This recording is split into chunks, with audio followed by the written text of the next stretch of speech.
नमस्कार साथियों, कैसे हैं आप सभी। आशा करता हूं कि आप स्वस्थ होंगे, सुखी होंगे और प्रसन्न होंगे। जैसा कि हम इस संसार की जो भी चुनौतियां हैं, जो भी चिंताएं हैं, जो भी बेचैनी है, उसको किसी न किसी तरीके से कम करने का प्रयास करते हैं, अलग अलग साधनों का प्रयोग करते हैं।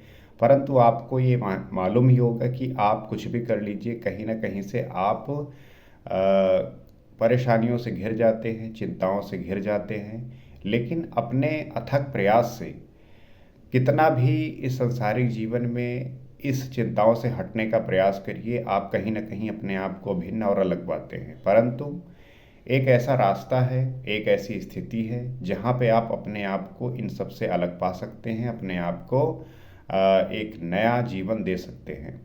वो क्या है? वो है मोक्ष और मुक्ति का रास्ता, ज्ञान का रास्ता, बोध का रास्ता। और ये रास्ता होके जाता है आपके बोध से, आपके ज्ञान से। लेकिन ये प्राप्त कैसे होता है, इसे हम कैसे प्राप्त कर सकते हैं, और इसे प्राप्त करने के लिए आपको क्या करना पड़ता है? तो अष्टावक्र जी ने यही बताया है, यही राजा जनक को सिखाया, और राजा जनक जो है संसारिक जीवन में रहते हुए ज्ञान को प्राप्त हुए। तो उसी रास्ते पे चलते हुए अगर कोई भी व्यक्ति अपने आप को धारण करता है, अपने आप को उसमें आत्मसात करता है, तो उसको जो है ये लाभ अवश्य मिलता है। तो आइए समझते हैं और जानने का प्रयास करते हैं कि ऐसा कौन सा सूत्र है, ऐसी कौन सी बात है। क्वा लोका क्वा मुमुक्षरवा, क्या क्वा योगी ज्ञानवान क्या वा, क्वा बद्धा क्वा चावा मुक्ता, स्व स्वरूपे अहम द्वय। मुझे अद्वैत रूप स्वरूप में कहाँ संसार है, कहाँ मोक्ष की इच्छा है, कहाँ योगी है, कहाँ ज्ञानवान है, कहाँ बंधन है एवं कहाँ मुक्ति है। तात्पर्य यही है कि जिन शब्दों का प्रयोग राजा जनक ने किया है उसका वर्णन पूर्व के सूत्रों में विस्तार से किया जा चुका है। जैसा अभी यहाँ पे बताया गया उसको हमने पहले भी डिस्कस किया है, परंतु शब्द की अवश्य व्याख्या करेंगे किससे? जिन्होंने अद्वय स्वरूप कहा है। ये शब्द अत्यंत महत्वपूर्ण है। इन शब्द में वेदांत का अद्वैत सिद्धांत सार रूप में निहित है। जनक कहते हैं कि मैं आत्मा हूँ जो अद्वय स्वरूप है, सृष्टि में दो होता ही नहीं। वो यही कह रहे हैं कि अद्वय स्वरूप अर्थात जहाँ पे दो है ही नहीं। आपको पता है कि आत्मा के सिवा उस आत्मज्ञानी को कुछ भी नहीं समझ में आता, क्योंकि वो वैसी स्थिति में है, वही महसूस कर रहा है, उसी की अनुभूति है। तो जनक यही कह रहे हैं कि मैं तो आत्मा हूँ और अद्वय स्वरूप में हूँ, सृष्टि में दो होता ही नहीं। हम संसारिक जीवन में हर चीज़ को डिफ्रेंशिएट करते हैं कि ये है, ये है, इसका नाम ये है, ये वस्तु है। परंतु उस स्थिति में किसी को कुछ भी विविधता नहीं होती, भिन्नता नहीं होती। वो सिर्फ और सिर्फ हर एक चीज़ को एक देखता है, अर्थात एक रस में समाहित करता है। आत्म परमात्मा, जीव ब्रह्मा, प्रकृति पुरुष इत्यादि का विभाजन सृष्टि में कहीं नहीं है।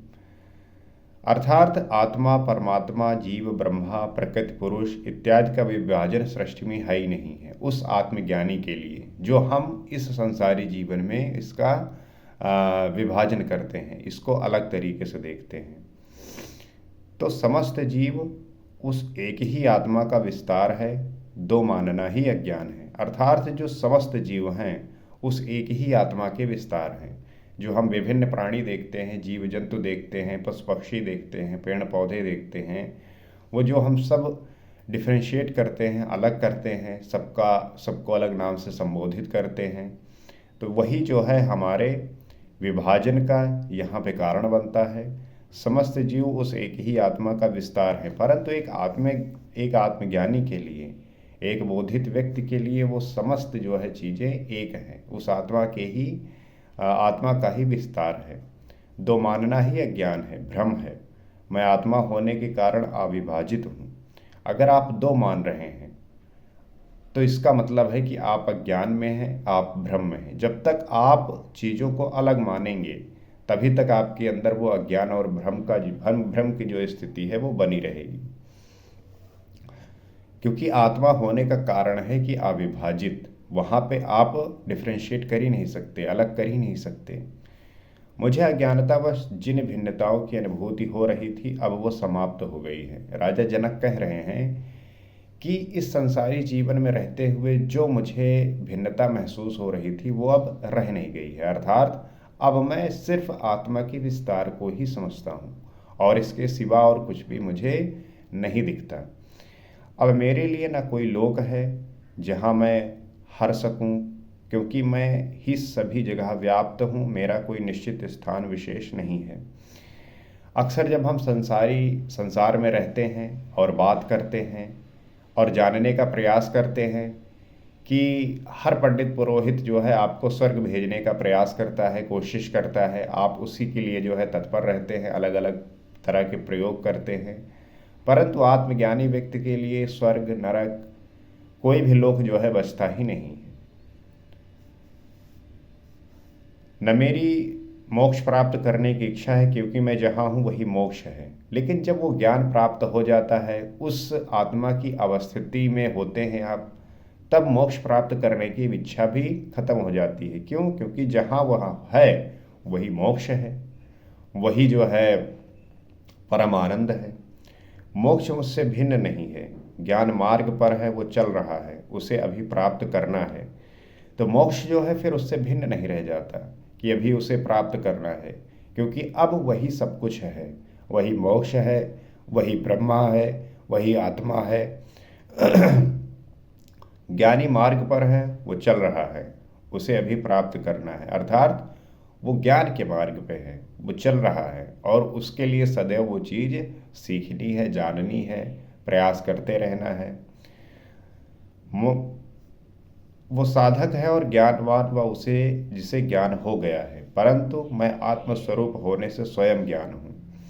अब वो साधक है और ज्ञानवान वो उसे जिससे ज्ञान हो गया है।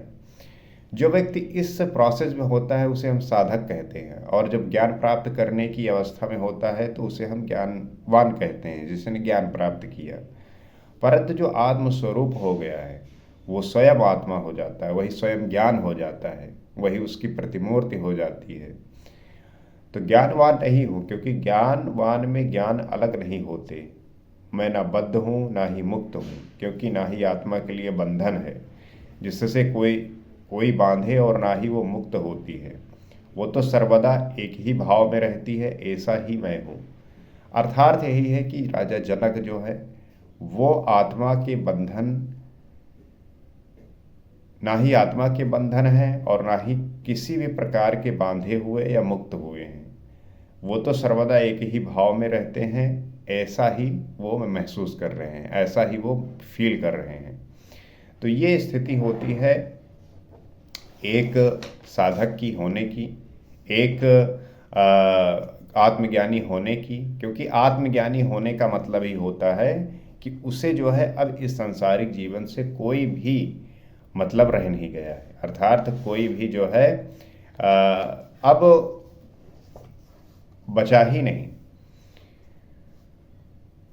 क्योंकि इसकी एक अपनी अवस्था है, अपनी एक स्थिति है। इसको सदैव बरकरार रखने के लिए आवश्यक है कि हम इस बात को ध्यान रखें, और इस बात को ध्यान रखने में आवश्यक है कि हम अपने आप को कितना समझते हैं, कितना जानते हैं। जब इस बात को हम जानेंगे, समझेंगे और विभिन्न प्रकार से इस पे कार्य करेंगे, तब हम प्राप्त कर सकते हैं कि ये ऐसी कौन सी अवस्था है, ऐसी कौन सी स्थिति है। ये हमारे नियत प्रयास और अथक प्रयास से ही संभव है, लेकिन जिस दिन ये प्राप्त होगा आपको इसका जो है आनंद अवश्य मिलेगा। इसी बात को ध्यान में रखते हुए इस बात को हम समझ सकते हैं, जान सकते हैं और प्राप्त कर सकते हैं। इसी बात को समझते हुए ये तो हम जान गए हैं कि ये जो स्थिति है ये एक साधक की निरंतर और अथक प्रयास की है, और जिस दिन वो इन सारी इच्छाओं और वासनाओं से मुक्त होता है उसे उस स्थिति का ज्ञान प्राप्त हो जाता है। इसी आशा के साथ कि आप बात समझ रहे होंगे और इस बात को हम अपने जीवन में धारण करते हुए अपने जीवन को परिवर्तित करने का प्रयास अवश्य करेंगे। अगले एपिसोड में आपसे फिर मुलाकात होगी। नमस्कार।